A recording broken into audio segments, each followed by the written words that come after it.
I've been a fan of the Yakuza or Like a Dragon series since the very beginning. As a magazine writer, I was lucky enough to visit Sega's headquarters in Tokyo during the development of the original PlayStation 2 title way back in 2005. And in my years at IGN, I've reviewed a number of the remakes, sequels, and spin-offs of RGG Studio's long-running crime series.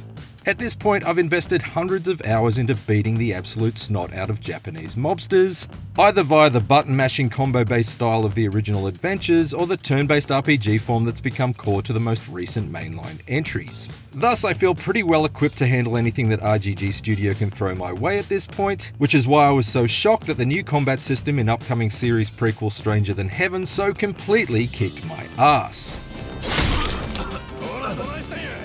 At a recent Bilibili Game First Look event in Shanghai, I got some brief hands-on time with a brawling-based demo for Stranger Than Heaven.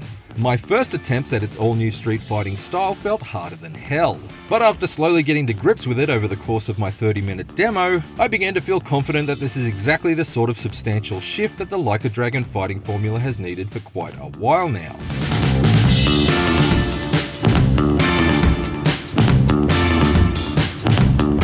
To be clear, I'm not suggesting that RGG Studio needs to scrap the turn-based combat system that it introduced in Yakuza Like a Dragon and later evolved in Like a Dragon Infinite Wealth. The novelty of that JRPG-style system is yet to wear off for me, largely because it allows for so many hilarious special moves and a more strategic team-based dynamic in each scrap. I'm talking about the more traditional beat-em-up system that has effectively been offloaded onto the series spin-offs in recent years. RGG Studio may have introduced a briefcase load of James Bond gadgets in Like a Dragon Gaiden, or cutlasses and flintlocks in Pirate Yakuza, but the actual fighting mechanics of those combo-based systems has remained unaltered for the most part. Even though I still enjoy them, I can't pretend that they don't feel a bit too familiar at this point.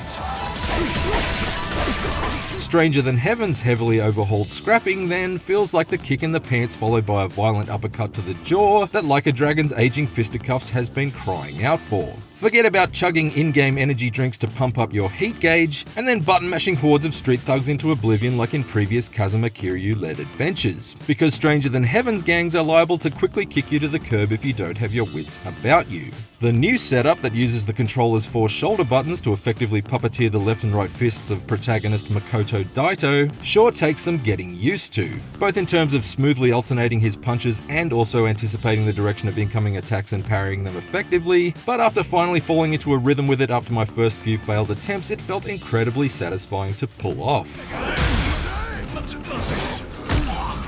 I felt I had to lock in for absolutely every exchange in every combat encounter, which meant that my eventual victories felt far more earned than the lazy bicycle swinging beatdowns of previous Yakuza and Like a Dragon installments. Though its learning curve is initially steep, it ultimately feels like the most grounded form of street fighting that RGG Studio has ever designed. In fact, its more rough and tumble realism reminded me of the melee system in 007 First Light, only it felt like I had far more direct control over the moves I was pulling off thanks to the dedicated right and left attack setup. For example, as I wielded a large crowbar in my right hand while tackling a gang of 6 or so assailants, one of the goons grabbed hold of the end of my weapon and attempted to wrench it out of my grasp. To my surprise, while I was locked in a temporary tug-of-war, I still had full control of Makoto's left hand, which allowed me to throw a few jabs at a second attacker attempting to blindside me. I then grabbed him by the scruff of the neck and knocked his skull into the first thug, taking them both out and allowing me to resume my crowbar-based bullying. Having said that, Stranger Than Heaven's combat is not without its issues, at least in its current state. I found that the soft lock-on that aligns Makoto with each opponent would occasionally slip, sending me swinging wildly in the wrong direction and leaving me vulnerable to attacks from the rear. Also, while I enjoyed the generally weighty feel to each and every blow I landed, some of the charged up attacks with heavier weapons seemed a touch too sluggish for my tastes. Of course, with Stranger Than Heaven not due for release until early next year, there's still time for RGG Studio to tighten things up. Still, my overall impression of Stranger Than Heaven's more challenging brawling system is a positive one, and its dramatic shakeup leaves me feeling optimistic that combat won't be the only area of the adventure where the developers are taking a big swing. I'm hopeful that this will present the perfect opportunity for RGG Studio to hit the reset buttons on all aspects of its long-established Like a Dragon template. from mission design to the interactive nature of its world and the methods we use to explore it.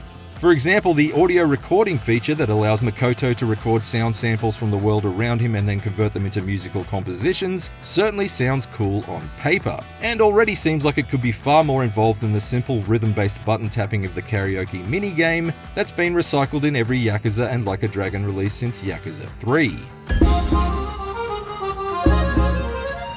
I also wonder what other new diversions there could be, especially given that the story's 1915 to 1965 setting presumably prohibits the use of the usual modern side activities like Club Segas and Master System cartridges found in other Like a Dragon stories. We already know that there'll be arm wrestling minigames, but could there be old-school pachinko parlors as well? And given that the events of Stranger Than Heaven span the course of 5 decades, will those side activities evolve with each leap forward in time? Not to mention the change in each of the 5 city settings.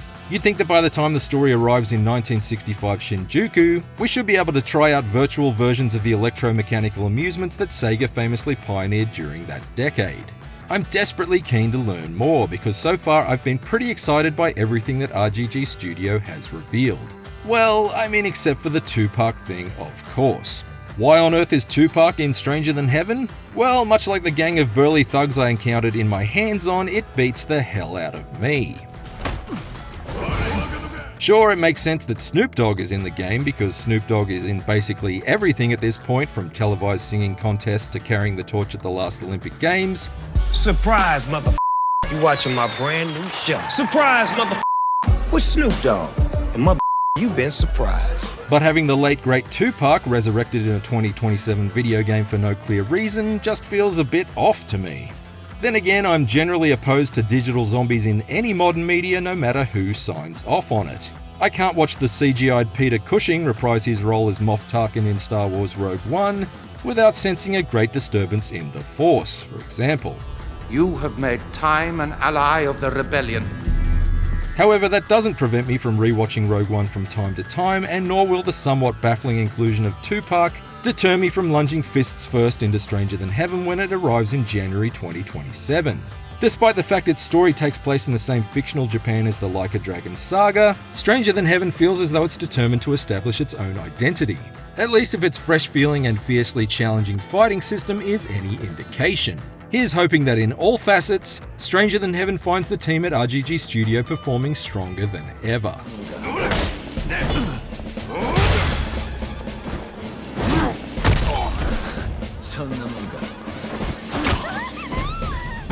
For more IGN looks at upcoming games, check out our previews of Tomb Raider Legacy of Atlantis and Alien Isolation 2. And for everything else, stick with IGN.